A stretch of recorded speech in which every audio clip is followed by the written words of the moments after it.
네, 오늘 주신 말씀은 열왕기상 19장 10절부터 12절까지 말씀입니다. 제가 봉독하겠습니다. 그가 대답하되 내가 만군의 하나님 여호와께 열심히 유별하오니 이는 이스라엘 자손이 주의 언약을 버리고 주의 제단을 헐며 칼로 주의 선지자들을 죽였음이오며 오직 나만 남았거늘 그들이 내 생명을 찾아 빼앗으려 하나이다. 여호와께서 이르시되 너는 나가서 여호와 앞에서 산에 서라 하시더니 여호와께서 지나가시는데 여호와 앞에 크고 강한 바람이 산을 가르고 바위를 부수나 바람 가운데 여호와께서 계시지 아니하며 바람 후에 지진이 있으나 지진 가운데에도 여호와께서 계시지 아니하며 또 지진 후에 불이 있으나 불 가운데에도 여호와께서 계시지 아니하더니 불 후에 세미한 소리가 있는지라. 지난 시간 우리는 열왕기상 18장을 살펴보았습니다.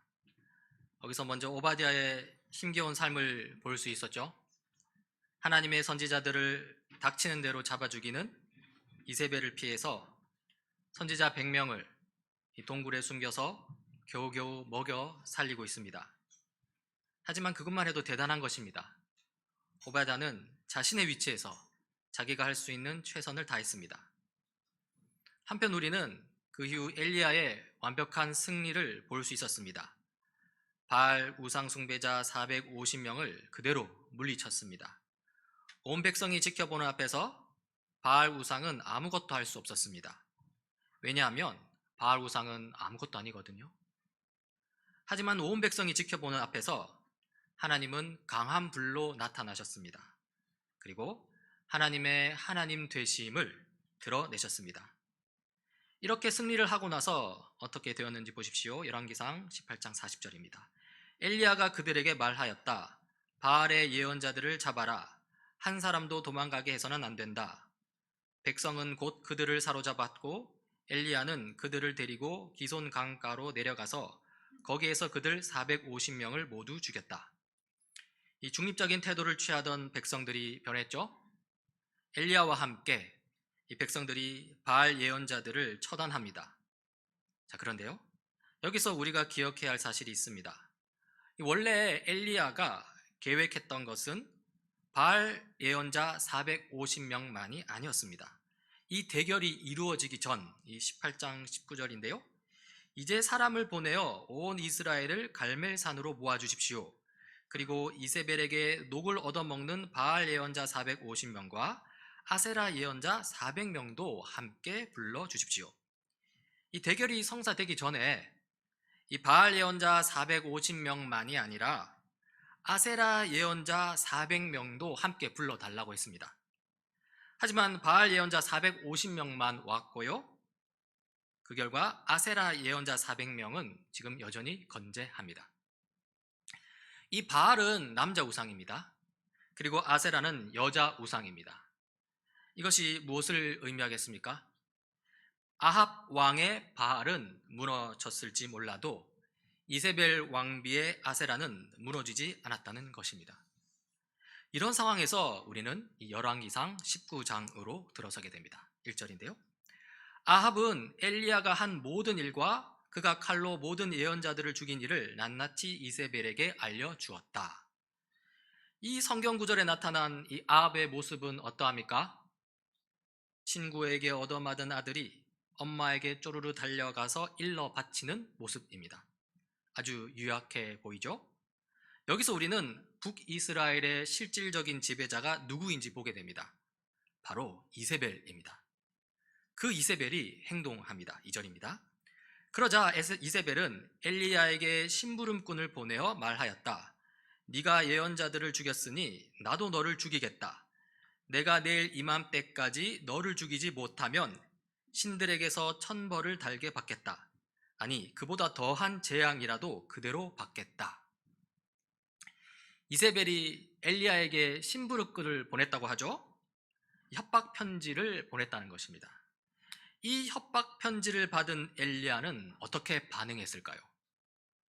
바알 예언자 450명을 물리친 엘리야입니다. 이까짓 협박 편지 따위와 전혀 두려울 게 없습니다. 아세라 예언자 400명을 못 물리친 게 오히려 아쉬운데 오냐 어디 한번 해보자 라고 할 만합니다. 그런데요, 이 엘리야의 반응이 그렇지 못합니다. 3절 4절입니다. 엘리야는 두려워서 급히 일어나 목숨을 살리려고 도망하여 유다의 브엘세바로 갔다. 그곳에 자기 시종을 남겨두고 자신은 홀로 광야로 들어가서 하룻길을 더 걸어 어떤 로뎀 나무 아래로 가서 거기에 앉아서 죽기를 간청하며 기도하였다. 주님, 이제는 더 바랄 것이 없습니다. 나의 목숨을 거두어 주십시오. 나는 내 조상보다 조금도 나을 것이 없습니다. 이 엘리야가 도망을 치고 있습니다. 이 우리로서는 전혀 예상할 수 없었던 의외의 행동입니다. 이 협박 편지를 보내는 이세벨, 도망치는 엘리야. 우리는 이 두 인물의 행동에 대해서 좀 살펴볼 필요가 있는데요. 먼저 이세벨입니다. 이세벨이 엘리야에게 협박 편지를 보냈죠. 그런데요, 협박 편지를 보냈다는 것은요, 지금 엘리야가 어디에 있는지 알고 있다는 것입니다. 그렇죠? 그런데 보십시오. 이 예전의 이세벨이라면 이 상황에서 어떻게 했을까요? 하나님의 선지자들을 마구잡이로 학살하던 이세벨입니다. 오바댜는 그런 이세벨로부터 선지자들을 구하기 위해 백방으로 애를 썼죠. 그런 이세벨이라면 엘리야가 어디에 있는지 알게 되자마자 바로 쫓아갔을 것입니다. 당장 엘리야를 죽이려 든다는 것이죠. 하지만 지금 이세벨은 그렇게 하지 않습니다. 그냥 엘리야에게 협박 편지를 보내고 맙니다. 그렇다면 이세벨은 왜 이러고 있을까요? 왜 당장 죽이려 들지 않고 협박 편지를 보내고 말았을까요? 그 이유는요, 이세벨이 지금 엘리야를 두려워하고 있다는 것입니다. 엘리야 뒤에 있는 하나님을 두려워하고 있다는 것이고요, 그리고 하나님의 존재에 눈을 뜬 백성들을 두려워하고 있다는 것입니다. 여러분 기억하십시오. 엘리야가 바알 우상 숭배자 450명과의 대결에서 승리했을 때 그 바알 예언자 450명을 처단한 사람은요, 엘리야 혼자가 아닙니다. 엘리야와 그리고 백성들이었습니다. 그들이 함께 바알 예언자들을 죽였습니다. 그러니까 엘리야 뒤에는 이 하나님을 하나님으로 알아본 백성들이 있다는 것이죠. 이세벨은 이러한 상황을 파악하고 있었습니다. 아합 왕이 고자질하듯이 다 알려주었잖아요. 지금 이세벨이 엘리야에게 맞선다는 것은요, 백성들에게도 맞선다는 것입니다. 일이 이렇게 진행되면 이세벨로서는 좋을 게 하나도 없습니다. 그래서 어떻게 하냐면요, 협박 편지를 보내는 것입니다. 이세벨의 노림수는 이것입니다. 협박 편지를 보내서 엘리야로 하여금 스스로 도망치게 만드는 것입니다. 만약 엘리야가 도망을 치기라도 하면요, 그러면 도망치는 엘리야를 보고서 백성들이 다시 자기 이세벨 쪽으로 온다는 것이죠. 이세벨의 전략은 통했을까요? 예, 통했습니다. 엘리야는 도망쳤고요, 백성들은 도망치는 이 엘리야를 보고서 또다시 하나님을 의심하게 되었을 것입니다. 그리고 이세벨은 자신의 세력을 굳건히 유지할 수 있게 됩니다. 자, 그럼 이제 엘리야입니다. 엘리야를 보자고요. 이세벨의 협박 편지를 받자마자 엘리야는 도망을 쳤거든요. 그러니까 두려워 급히 일어나 도망하였다고 이렇게 성경은 기록합니다. 이 남유다의 브엘세바로 갔다가요, 거기서 자기 시종도 버려두고 광야로 깊숙이 들어가 버렸습니다. 거기 광야 어떤 로뎀 나무 아래에서 죽기를 간청하며 기도하였다고도 기록합니다. 그렇다면 엘리야는 왜 도망을 쳤을까요? 왜 혼자 틀어박혀서 죽기를 간청하며 기도하고 있을까요? 추측컨대 이 엘리야의 기대가 너무 컸던 것 같습니다. 과부와 그의 아들을 기적적인 방법으로 먹였고요, 과부의 죽은 아들을 살리기까지 했습니다. 게다가 바알 예언자 450명을 물리치기까지 했죠. 이 정도면 승리가 거의 눈앞에 온 듯합니다. 이 정도면 이세벨도 물리칠 수 있다고 생각했던 것 같습니다. 하지만 현실은 그렇지 못했습니다. 엘리야가 보기에 이세벨은 기세등등했고요, 협박 편지를 보내기까지 했습니다. 기대했던 변화, 눈에 보이는 큰 변화가 없는 것이죠. 엘리야는 실망을 했고요, 그 실망한 마음, 이 꺾인 마음으로 도망을 친 것입니다. 부엘세바로 내려가고 광야로 들어가서 그냥 혼자 숨어버린 것입니다. 자, 그러면 이렇게 이야기가 끝나야 할까요? 그렇게 되면 안 되겠죠. 그렇습니다. 하나님께서 이제 등장하실 차례입니다. 5절입니다. 그런 다음에 그는 로뎀나무 아래에 누워서 잠이 들었는데 그때 한 천사가 일어나서 먹으라고 하면서 그를 깨웠다. 엘리야가 깨어보니 그의 머리맡에는 뜨겁게 달군 돌에다가 구워낸 과자와 물 한 병이 놓여 있었다. 그는 먹고 마신 뒤에 다시 잠이 들었다. 이 비몽사몽 이 엘리야는요, 이 구워낸 과자와 물 한 병이 이 천사가 가져다 준 것인지 모르는 것 같습니다. 그저 있으니까 먹고 그리고는 다시 잠든 것이죠. 사실 이것은 엘리야의 영적 상태가 상당히 침체되었음을 보여주는 것입니다. 그 광야 깊은 곳에서 이 먹을 것이 어떻게 저절로 생기며 또 마실 것이 또 어떻게 저절로 생겨난다는 말입니까? 이것은 하나님께서 엘리야를 도우시는 손길입니다. 엘리야는 이미 이와 비슷한 경험을 한 적이 있습니다. 이 숨어있는 엘리야를 먹이시는 하나님 경험인데요, 한번 볼까요? 그 앞에, 더 앞에 열왕기상 17장입니다. 까마귀들이 아침에도 빵과 고기를 그에게 가져다 주었고 저녁에도 빵과 고기를 그에게 가져다 주었다. 그리고 물은 그곳 시냇물을 마셨다. 이렇게 엘리야는 자기를 먹여 살리시는 하나님을 이미 경험했고요, 그리고 지금 또다시 그 경험을 하고 있는데요, 그런데 그럼에도 불구하고 지금 이게 하나님의 도움이신지 알지 못합니다. 그냥 다시 잠들어 버리죠. 하지만요, 하나님께서 또다시 엘리야를 깨우십니다. 7절입니다. 주님의 천사가 두 번째 와서 그를 깨우면서 말하였다. 일어나서 먹어라. 갈 길이 아직도 많이 남았다. 하나님은 엘리야를 포기하지 않으시고요, 그리고 그제서야 하나님의 도우심을 깨달은 엘리야입니다. 엘리야는 일어나서 하나님이 이끄시는 곳으로 향합니다. 8절부터입니다. 엘리야는 일어나서 먹고 마셨다. 그 음식을 먹고 힘을 얻어서 밤낮 40일 동안을 걸어 하나님의 산인 호렙산에 도착하였다. 엘리야는 거기에 있는 동굴에 이르러 거기에서 밤을 지냈다. 그때 주님께서 그에게 말씀하셨다. 엘리야야, 너는 여기에서 무엇을 하고 있느냐? 지금 하나님의 산 호렙에서 하나님께서 엘리야에게 여기서 무엇을 하는지 물으시죠. 그러자 엘리야가 대답합니다. 그런데 그 대답이 영 시원치 않습니다. 한번 들어보십시오. 엘리야가 대답하였다. 나는 이제까지 주 만군의 하나님만 열정적으로 섬겼습니다. 그러나 이스라엘 자손은 주님과 맺은 언약을 버리고 주님의 제단을 헐었으며 주님의 예언자들을 칼로 쳐서 죽였습니다.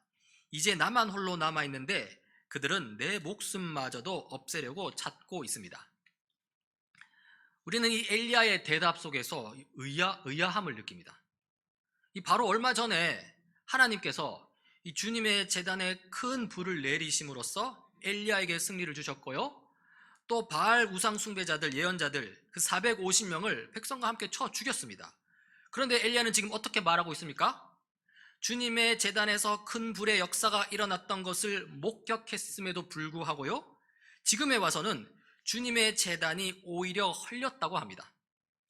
바알의 예언자 450명을 백성들과 함께 처단했음에도 불구하고요, 지금에 와서는 주님의 예언자들, 하나님의 선지자들이 오히려 백성들에 의해 죽임을 당했다고 합니다. 이런 엘리야의 대답을 통해서 우리는 엘리야의 실망이 얼마나 큰지 다시 한번 확인하게 됩니다. 지금 엘리야는 하나님이 하신 일은 생각하지 못하고 있고요, 그저 자기가 부당하게 당한 일들만 자꾸 생각나는 것이죠. 이런 엘리야를 보고서 하나님께서 말씀하시는데요, 11절입니다. 주님께서 말씀하셨다. 이제 곧 나 주가 지나갈 것이니 너는 나가서 산 위에 주 앞에 서 있어라. 그리고 하나님께서 어떻게 행하시는지 한번 보십시다. 11절 후반부부터입니다. 이 크고 강한 바람이 주님 앞에서 산을 쪼개고 바위를 부수었으나 그 바람 속에 주님께서 계시지 않았다. 그 바람이 지나가고 난 뒤에 지진이 일었지만 그 지진 속에도 주님께서 계시지 않았다. 지진이 지나가고 난 뒤에 불이 났지만 그 불 속에도 주님께서 계시지 않았다. 그 불이 난 뒤에 부드럽고 조용한 소리가 들렸다. 한번 봅시다. 산을 쪼개고 바위를 부술 만한 크고 강한 바람 속에 주님이 계셨습니까? 안 계셨습니다. 그러면 큰 지진 속에 주님이 계셨습니까? 거기도 안 계셨습니다. 그러면 큰 불 속에 주님이 계셨습니까? 거기도 안 계셨습니다. 그럼 주님은 어디에 계셨습니까? 부드럽고 조용한 소리, 세미한 음성 가운데 계셨죠? 그 소리 가운데 하나님이 말씀하십니다. 엘리야는 그 소리를 듣고서 외투 자락으로 얼굴을 감싸고 나가서 동굴 어귀에 섰다. 바로 그때 그에게 소리가 들려왔다. 엘리야야, 너는 여기에서 무엇을 하고 있느냐? 이 큰 바람, 큰 지진, 큰 불이 아니라 부드럽고 조용한 소리, 세미한 음성 가운데 말씀하셨는데요. 엘리야더러 여기서 무엇을 하고 있느냐고 물으십니다. 그러자 엘리야가 대답합니다. 엘리야가 대답하였다. 나는 이제까지 주 만군의 하나님만 열정적으로 섬겼습니다. 그러나 이스라엘 자손은 주님과 맺은 언약을 버리고 주님의 제단을 헐었으며 주님의 예언자들을 칼로 쳐 죽였습니다. 이제 나만 홀로 남아있는데 그들은 내 목숨마저도 없애려고 찾고 있습니다. 이 엘리야의 대답은 앞선 10절에서와 똑같죠? 여전히 실망한 마음이 가득합니다. 그래서 주님께서 말씀하십니다. 주님께서 그에게 말씀하셨다. 너는 돌이켜 광야길로 해서 다마스쿠스로 가거라. 거기에 이르거든 하사엘에게 기름을 부어서 시리아의 왕으로 세우고 또 님시의 아들 예후에게 기름을 부어서 이스라엘의 왕으로 세워라. 그리고 아벨 무홀라 출신인 사밧의 아들 엘리사에게 기름을 부어서 네 뒤를 이을 예언자로 세워라. 하사엘의 칼을 피해서 도망하는 사람은 예후가 죽일 것이고 예후의 칼을 피해서 도망하는 사람은 엘리사가 죽일 것이다. 그러나 나는 이스라엘에 7,000명을 남겨놓을 터인데 그들은 모두 바알에게 무릎을 꿇지도 아니하고 입을 맞추지도 아니한 사람이다. 이 실망이 가득한 엘리야에게 무엇을 말씀하십니까? 하사엘에게 기름을 부어서 시리아의 왕으로 세우라고 하죠. 예후에게 기름을 부어서 북이스라엘의 왕으로 세우라고 합니다. 그리고 엘리사에게 기름을 부어서 자기 뒤를 이을 선지자로 세우라고도 합니다. 뿐만 아닙니다. 혼자 남았다고 신세 한탄하고 있는 엘리야에게 바알에게 무릎 꿇지 않은 선지자 7,000명을 남겨두었다고 말씀하시죠. 이 7,000명에는 오바댜가 지키고 있는 100명도 포함되어 있을 것입니다. 아무튼 이것은요, 하나님께서 이 하나님의 일을 이루시겠다는 것입니다. 각 나라의 왕들을 세우는 일, 왕들에게 하나님의 뜻을 전할 새로운 선지자를 세우는 일, 그러한 하나님 자신의 일을 멈추지 않고 계속 이루어 가시겠다는 겁니다. 비록 실망한 엘리야이지만요, 그런 엘리야의 모습에 끌려다니는 하나님이 아니십니다. 오히려 엘리야를 이끄시는 하나님입니다. 하나님은 여전히 하나님의 일을 이루어 가시겠다는 것이죠. 오늘 여기까지 이야기를 좀 살펴보고자 하는데요. 일단 그 전에 우리는 지난 시간 엘리야를 살펴보면서 엘리야를 예수 그리스도의 위치에 두었습니다. 그렇죠? 완벽한, 그렇죠? 그만큼 얼마나 대단했습니까? 하나님에 대한 온전한 지식이 있었고요, 하나님에 대한 온전한 신뢰가 있었습니다.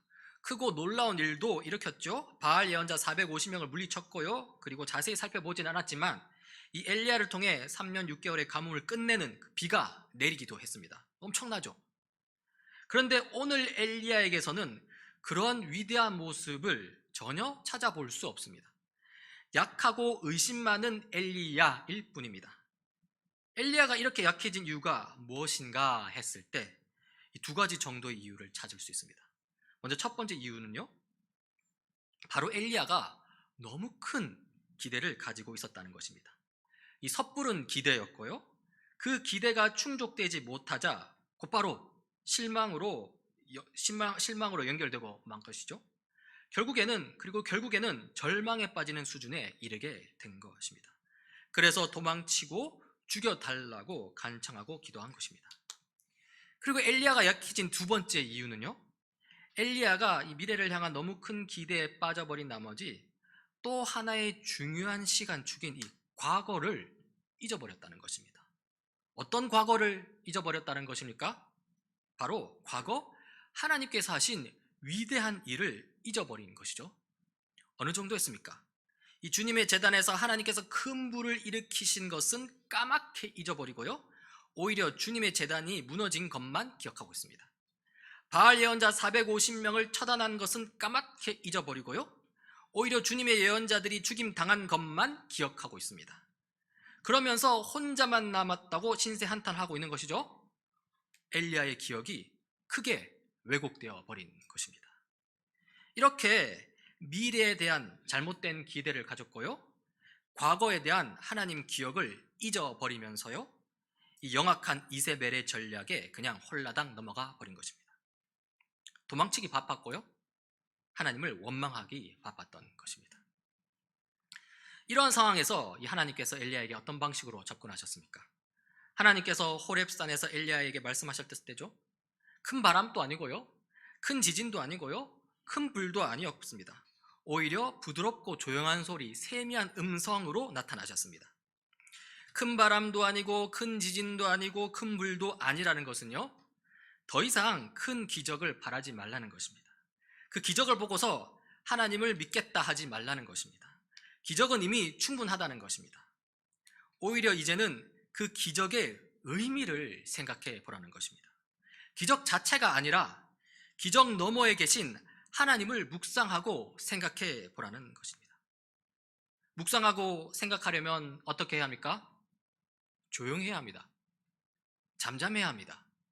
그래서 하나님께서 큰 바람도 아니고 큰 지진도 아니고 큰 불도 아니고 어떻게 나셨죠? 부드럽고 조용한 소리, 세미한 음성 가운데 나타나신 것입니다. 크고 요란스러운 기적이 아니라요, 조용하지만 확고한 사실, 그리고 그 모든 사실을 이루어 가시는 하나님 그분을 생각하라는 것입니다. 자, 이렇게 엘리야와 하나님과의 만남을 통해서 엘리야에게 새로운 방식의 신앙 형태를 보여주는데요, 이것도 두 가지 정도로 다시 설명할 수 있습니다. 첫 번째로 과거입니다. 과거를 기억하는 것입니다. 이미 하나님께서 하신 큰 일들을 기억하는 것입니다. 과부와 그 아들을 기적적으로 먹이신 것, 과부의 아들을 살려주신 것, 주님의 제단에 큰 불을 내려주셔서 하나님의 하나님 되심을 보여주신 것, 바알 우생 숭배자 450명을 처단하신 것, 이런 큰 일들을 기억하면서요, 그 일들을 이루신 하나님을 묵상하고 그 하나님을 더 알아가고 그 하나님을 더욱더 의지하라는 것이죠. 이것이 바로 엘리야에게 요청되는 새로운 방식의 신앙 형태라는 것입니다.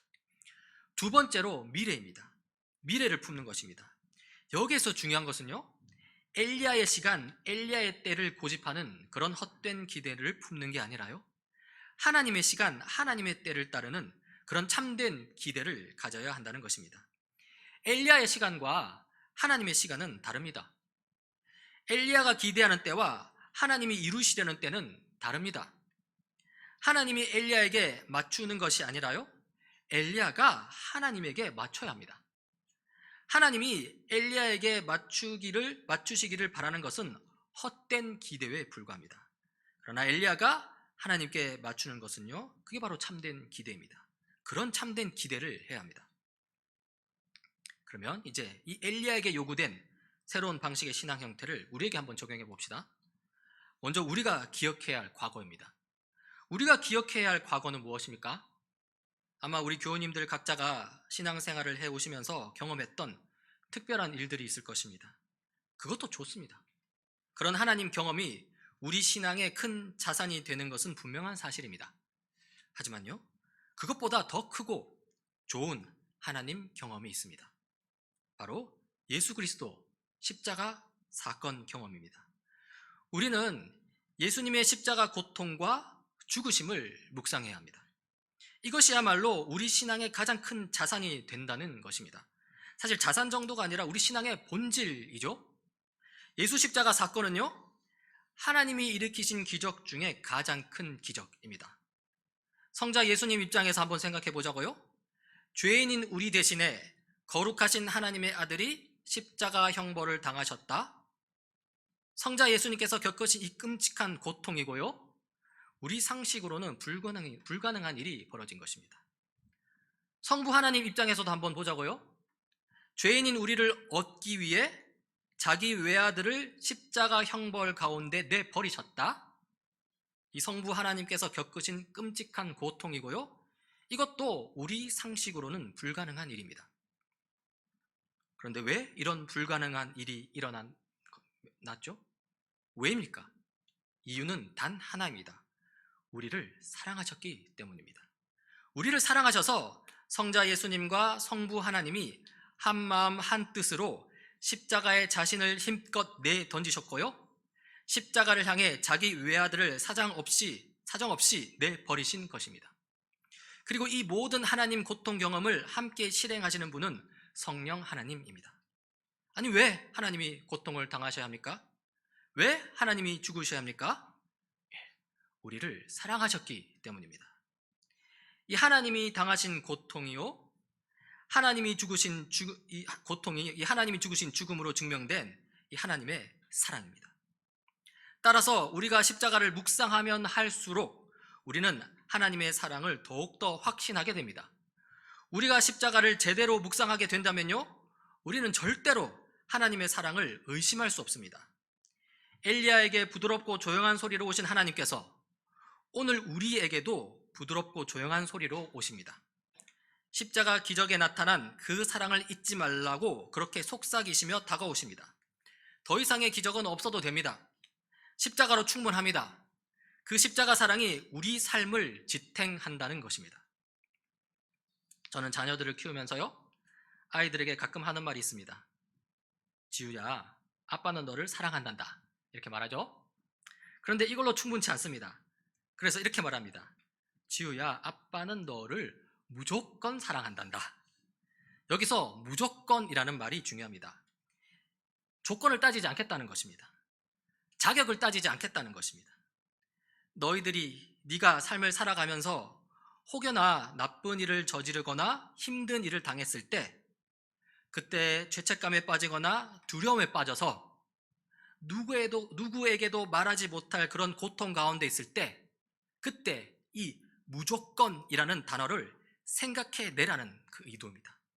너희를 사랑하되 무조건 사랑한다는 이 말을 생각해내서 그때 아무 거리낌 없이 이 아빠의 품으로 와서 안기라는 것입니다. 그리고 너희들이 더 자라서 이 아빠의 품을 떠나게 되었을 때, 그때는 너희들만의 독립적인 신앙을 가지고서 그때는 육신의 아빠가 아닌 하나님 아빠의 품에 안기라는 것입니다.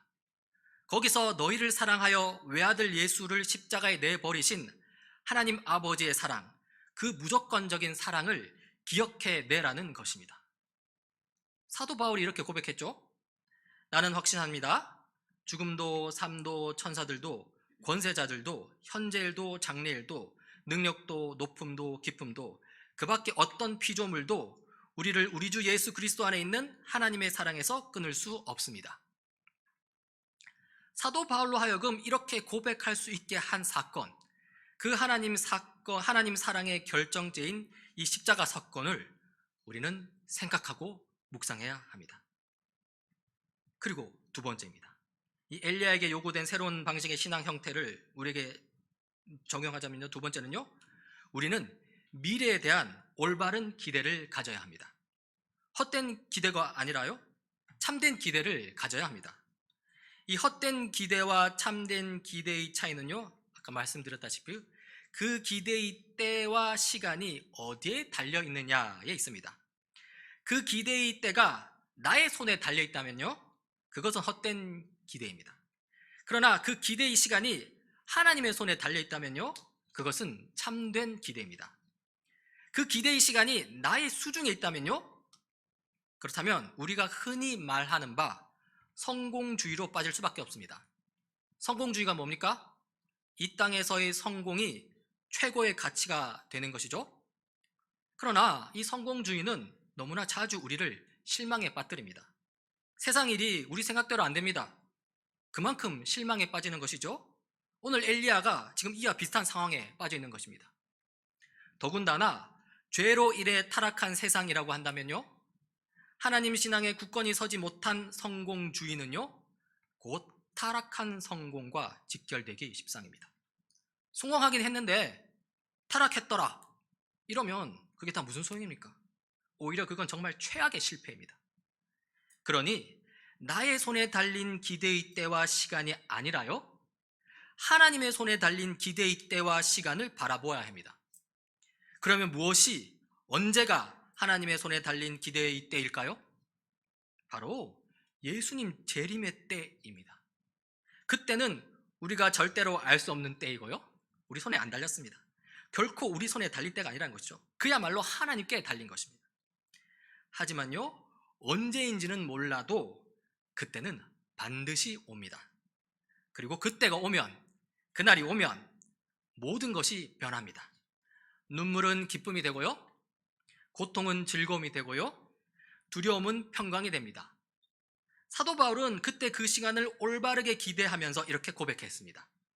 현재 우리가 겪는 고난은 장차 우리에게 나타날 영광에 견주면 아무것도 아니라고 나는 생각합니다.